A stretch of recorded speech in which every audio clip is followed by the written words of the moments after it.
என் உயிரினும் மேலான ஆத்மபந்துக்களுக்கு எம்பெருமானை பிரார்த்தித்து சகஸ்ர நாமாவளியின் பொருளை அர்த்தங்களை பார்ப்போம். நாரசிம்ஹபு நிகரற்ற நரங்கலந்த சிங்கரூபமாக பிறந்தவர். ஸ்ரீமான் ஒளிமிக்க மனித சிங்க உருவங்கள் பொருந்திய அழகிய திருமேனியை உடையவர்.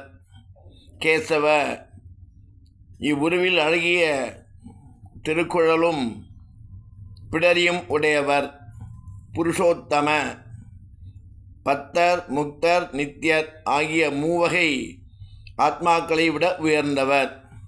சர்வ அனைத்து பொருள்களையும் தன் உடலாக கொண்டு அவற்றை நடத்துபவர். சர்வ தன் உடலாக இருக்கும் அனைத்தின் தீமைகளையும் விலக்குபவர்.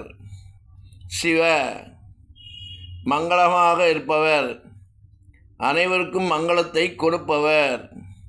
ஸ்தானு அடியார்களுக்கு நிலை நின்ற பயனை கொடுப்பதில் ஸ்திரமானவர். பூதாதி அனைத்தும் பிராணிகளிலும் இறுதியான பயனாக அடையப்படுபவர்.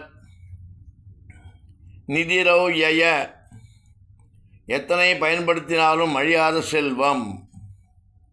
இப்படி ஒவ்வொரு நாமாவளிக்கும் இந்த 1008 நாமாவளிக்கு அவனுடைய பொருளை சொல்ல கேட்க மனம் குளிர்ந்து நாம் எல்லோரும் எல்லா நலன்களும் வளங்களும் பெற்று வாழ வேண்டும்.